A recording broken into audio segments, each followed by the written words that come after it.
네, 안녕하세요. 여러분의 계좌를 지키는 여의도 수호신입니다.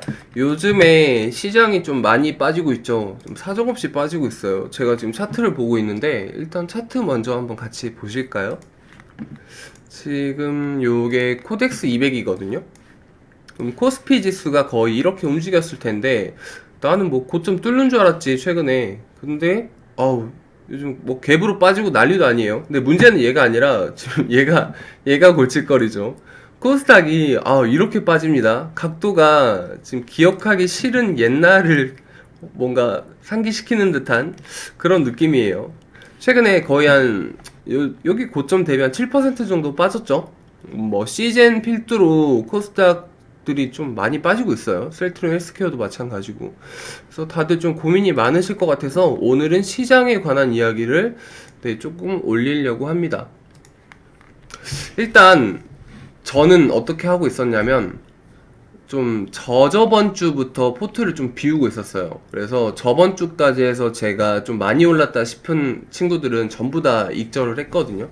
그리고 나서 지금 비중이 좀 많이 줄어 있는 상태예요. 그래서 현금 비중이 좀 있고 여유가 있는 상황입니다. 일단은 팜 앱을 한번 들어가 볼게요.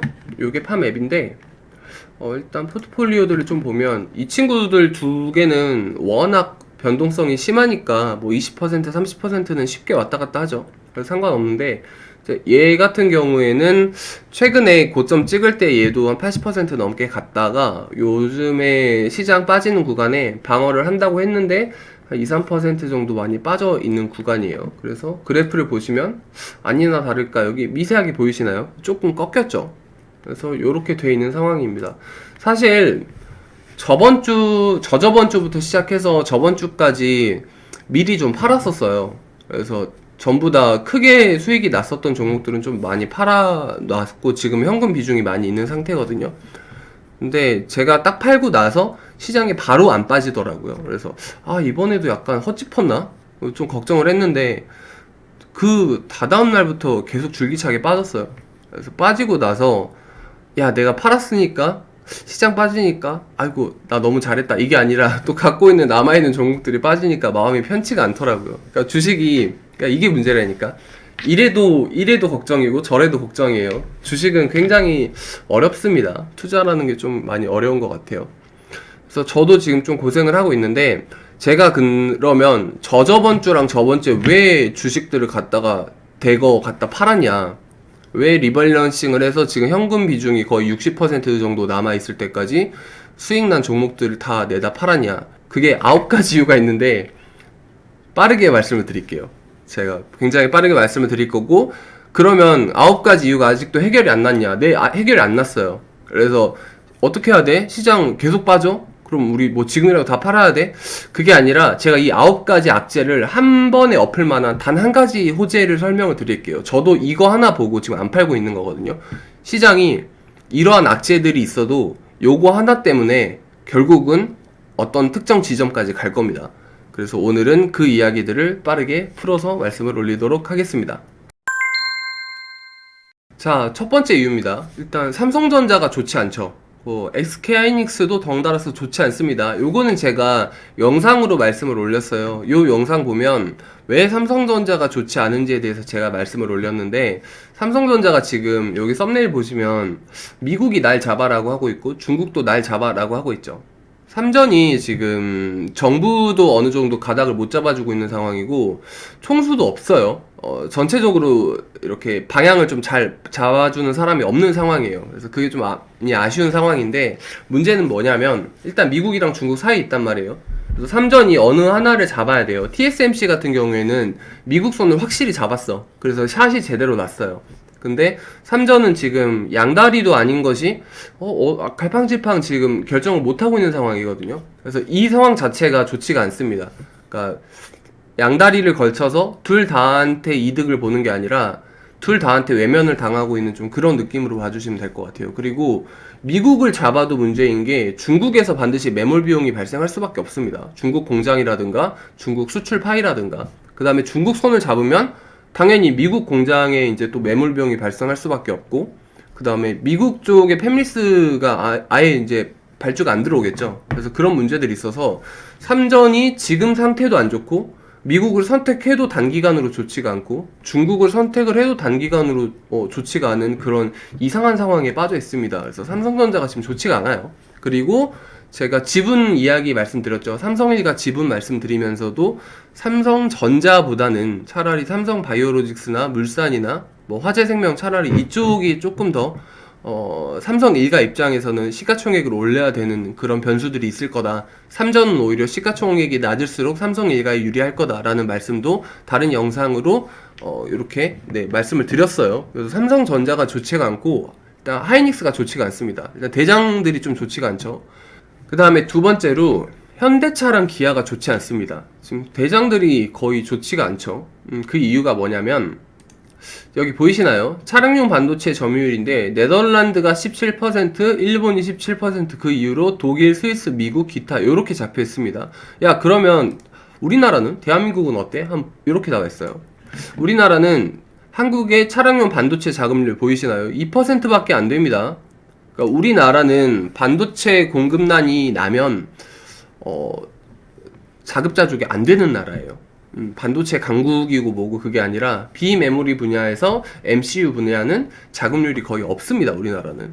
그러니까 현대차랑 기아가 괜찮았던 게, 요것도 제가 영상으로 설명드렸어요. 한 달 전쯤에 현대차 기아 영상을 올렸었는데, 빠지기 전에 여러분 현대차 기아 요거 좀 안 좋을 것 같습니다. 요거는 좀 조심하셔야 될 것 같아요. 이렇게 말씀을 드리고 나서 지금 계속 흐르고 있죠. 이제 그 이유가 뭐냐면, 흐를 수밖에 없는 게, 이게 단기간에 해결날 이슈가 절대 아니에요. 혹자는 그렇게 말해요. 야, 현대차랑 기아랑 요거 코어는 훼손이 안 돼 있고 요 그냥 이슈만 해결나면 되는 문제니까 그냥 갖고 가면 되는 거 아니냐? 그렇게 말씀을 하시는데 그게 아니에요. 펀더멘탈이 확실히 손상이 됩니다, 이런 경우에는. 그래서 자급자족도 안 되는데 그렇다고 국가나 기업 차원에서 요거 문제를 해결하겠다고 요거 증설을 하고 우리가 자급자족률을 높일 수 있고 이 문제도 또 아니에요.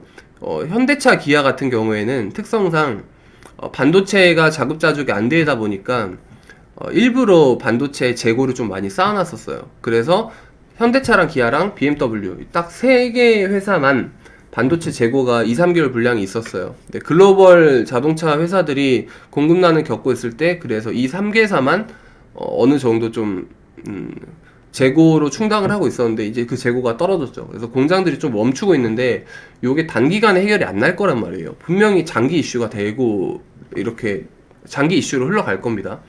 근데 문제가 뭐냐면 온 세계가 다 반도체가 없잖아. 근데 반도체 패권 주장하잖아요. 미국도 그렇고. 그러면 우리나라한테 누가 반도체를 주겠냐 이거죠. 네덜란드에서 생산된 반도체는 네덜란드에서 쓸 겁니다. 독일에는 독일 차 회사들이 굉장히 많죠. 완성차 업체에 다 들어갈 겁니다. 미국도 마찬가지예요. 일본도 마찬가지겠죠. 그러니까 우리나라한테 반도체를 줄 수 있는 나라가 당연히 없죠. 그래서 우리나라 회사인 현대차랑 기아는 엄청나게 불리합니다. 불리하고 이게 문제가 아니라 이런 이슈예요. 차가 다 완성이 돼서 반도체만 딱 꼽으면 돼. 근데 반도체가 없단 말이에요. 그러면 차가 출고가 안 되겠죠. 그러면 현대차랑 기아는 그렇다고 쳐. 근데 그 밑에 하청업체들은 어때요? 여기 보닛 만드는 회사도 있을 거고 핸들 만드는 회사도 있을 거고 뭐 바퀴 만드는 회사도 있겠죠. 근데 그 친구들은 완성차가 출고가 돼서 딱 팔리지가 않다 보니까 계속해서 연쇄작용이 일어나는 거예요. 이 친구들은 보닛을 납품을 못하고 핸들 납품을 못하고 타이어를 납품을 못한단 말이야, 바퀴를. 그러면 하청업체들이 안 굴러가죠.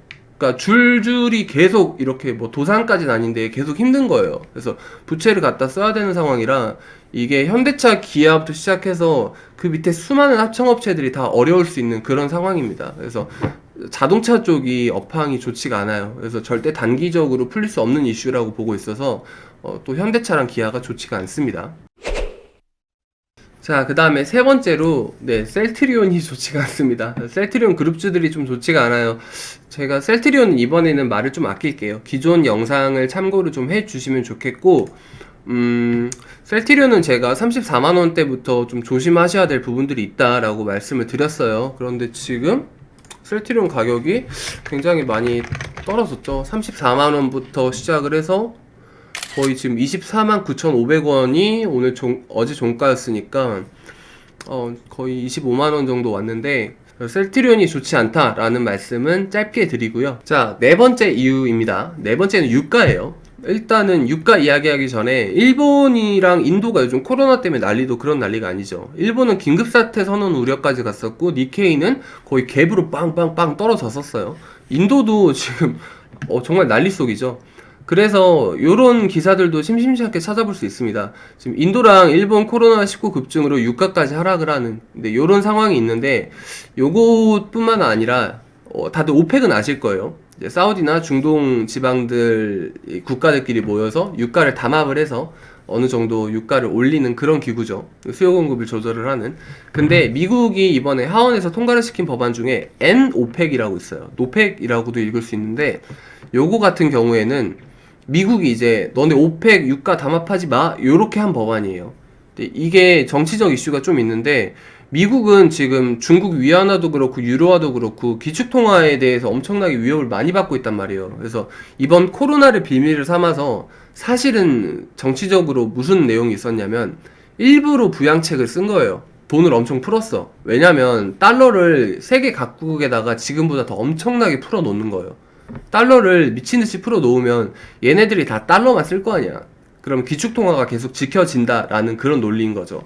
그래서 달러를 일부러 풀었는데 만약에 오펙이 유가를 담합을 해서 지금처럼 64달러 WTI 기준으로 65달러 이렇게 계속 70, 80달러 가면 유가가 계속 오르잖아요. 물가가 오른단 말이야.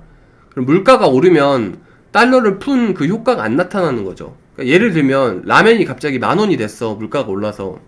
근데 달러가 아무리 많이 풀리고 주식이 많이 오르고 우리가 돈이 많이 생겼다고 해도 사실 그 달러의 위상이 별로 지켜지진 않잖아요. 그러니까 라면은 1,000원인 상태에서 달러는 엄청나게 많이 풀려야 되는 거예요. 그래서 세계 사람들이 다 달러만 써야 미국이 지금처럼 어떻게 보면 깡패짓을 계속 이렇게 맘 놓고 할 수 있는 겁니다. 근데 이런 정치적 이슈 때문에 미국이 이제 오펙한테 너네 유가 그만 올려, 물가 올리면 안 된다 이렇게 하고 나서 법안을 통과를 시킨 거예요. 그렇다 보니까 이제 그런 이슈들이 있겠죠. 유가가 앞으로 흔들릴 수도 있겠다. 유가가 만약에 흔들리면 뭐 코로나 이슈든 NOPEC 이슈든 유가가 흔들리면 이것도 시장 하락의 하나의 트리거가 될 수 있지 않을까. 이제 그게 네 번째 이유입니다. 자, 다섯 번째 이유예요. 다섯 번째 이유는 코로나 좀 약간 보릿고개입니다. 무슨 말이냐면 국가별로 지금 코로나 대처가 확실히 갈리죠. 이스라엘 같은 경우에는 세계 최초로 코로나를 이겨낸 국가로 불리우고 있죠. 미국도 마찬가지로 백신 접종률이 엄청 높죠. 중국도 일상생활을 하고 있는 구간이고 이제 슬슬 좀 윤곽이 드러나는 것 같아요. 선진국들의 대처랑 그렇지 못한 나라들의 대처랑. 그래서 여기 보시면 우리나라 같은 경우에는 백신 전쟁에서 완패를 했죠. 그래서 우리나라 같은 경우에는 초반에 K방역으로 좀 잘 하는 듯 싶었는데 결국에는 대처를 못한 나라입니다. 근데 지금 대처를 잘한 나라들은 굉장히 대처가 깔끔하게 잘 진행이 되고 있고 백신도 지금은 이제 모더나랑 화이자랑 스푸트니크 이렇게 3파전으로 가고 있어요. 이 세 개의 백신이 찐땡이고 나머지 뭐 아스트라제네카라든가 얀센이라든가 이런 것들은 좀 팽당하고 있는 그런 느낌이 있죠. 그런데 이제 문제가 뭐냐면 국가별로 이렇게 백신이 좀 갈리다 보니까 백신 전쟁이라고 불리우기까지 약간 그런 혼란스러운 국면이 좀 있고요. 그 다음에 그것보다 조금 더 큰 이유는 보릿고개가 올 수도 있을 거라는 생각? 일단 사람들이 그 생각은 가지고 있어. 백신은 일단 나오긴 나왔잖아요. 그리고 선진국들 보니까 코로나는 이제 곧 끝날 것 같아. 근데 우리나라 같은 경우에도 보면 현실적으로 끝나진 않았잖아. 인도도 그렇고 일본도 그렇고. 그래서 이게 문제가 뭐냐면 컨택주는 컨택주대로 안 오르죠. 왜냐면 우리가 지금 코로나가 끝난 것도 아니고 안 끝난 것도 아닌데 막 비행기 타고 돌아다니고 해외여행 다니고 그렇진 않잖아요. 그러니까 컨택주도 안 올라. 그리고 언택주도 코로나 이제 끝이야 이렇게 하다 보니까 어느 정도 좀 끝물인 것 같아. 넷플릭스도 이번에 뭐 꼭 그 이슈가 아닐 수도 있는데 뭐 사람들이 뭐 이제 마냥 집에만 또 있는 것 아니다 보니까 좀 언택주들도 어느 정도 좀 힘이 좀 이렇게 빠지는 그런 모습이죠. 그래서 보릿고개다. 그래서 넘어가는 과도기 구간에서 컨택주도 별로고 언택주도 별로고 좀 그런 상황들이 다가오고 있다. 좀 요게 5번째 이슈입니다. 자, 그리고 6번째 이유입니다. 6번째는 이게 조금 이슈가 되고 있어요. 자산 인플레이션 시대라고 나와 있는데 지금 주식, 부동산, 뭐 비트코인, 원자재 뭐 다 오르고 있죠. 지금 다 오르고 있어서 어느 정도 자산 과열 양상을 띠고 있는 것 같아요. 그래서 조정 구간이 와도 사실 이상하지가 않죠. 쉽게 말하면 뭐 많이 올랐으니까 좀 빠져야지 뭐 이런 거긴 한데 지금 좀 과열 양상이 좀 심해요. 코인 같은 경우에 어떤 코인은 30분 만에 얼마였죠? 10만 포인트 같던가요? 그런 코인도 있었고 지금 도지코인도 사실 좀 정상은 아니죠. 그리고 2030 주축으로 지금 통계 내보니까 70%가 다 대출을 받아서 비투를 하고 있다고 해요. 그러니까 이게 확실히 좀 과열 양상이 맞는 거죠. 근데 요것도 문제긴 한데 이게 또 주식시장에서는 우리나라에서는 또 어떻게 돌아가냐면 대한민국은 지금 코인 열풍이 다른 나라보다 좀 심해요. 그래서 사실 어느 나라도 그렇지 않은데 주식시장 코스피 뭐 거래 대금을 코인이 훌쩍 뛰어넘죠. 그렇다 보니까 주식시장은 주식시장대로 또 과열이 돼 있어. 가격은 올라 있는데 수급은 코인으로 많이 빠져나가서 돈들이 예상한 것만큼 막 이렇게 미친듯이 들어오는 건 아니야. 그렇다 보니까 사실 주식시장이 이래저래 해서 상대적으로 좀 힘을 좀 못 받을 수 있는 그런 환경들이 좀 만들어지고 있어요. 그래서 자산이 과열이 됐다. 근데 돈은 코인으로 쏠려가서 주식 쪽에는 상대적으로 관심을 못 받고 있다. 그래서 요게 6번째 이유가 되겠습니다. 자, 그리고 7번째 이슈를 말씀을 드릴게요. 7번째는 뭐가 문제냐면 요게 문제입니다. 네, 공매도가 시작이 됐죠. 그래서 사람들이 사실 이제 개인도 공매도를 많이 하게 됐어요. 일단 오늘이 5월 4일이다 보니까 오늘 공매도 나왔던 걸 통계를 내보면 여전히 외국인들이 공매도를 가장 많이 오늘 하루는 진행을 했어요. 거의 한 80% 정도. 그리고 나서 개인들이 한 10%, 15% 정도 했고 나머지 5에서 10%는 기관들이 공매도를 진행을 했어요. 기관이 어떻게 보면은 제일 건전하죠.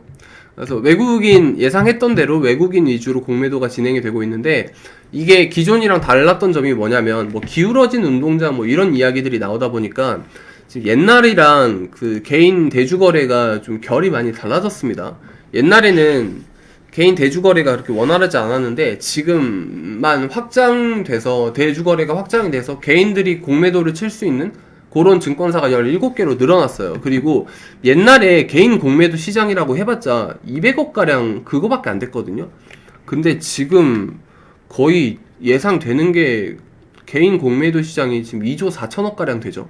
그러니까 이제 개인도 공매도 엄청난 수급 주체가 될 수 있다. 그래서 공매도 시장이 활성화가 되고 있는 게 아무래도 단기간 많이 올랐었던 시장에 어느 정도 찬물을 좀 끼얹지 않았나 이런 생각이 듭니다. 그래서 이게 7번째 이슈가 될 거예요.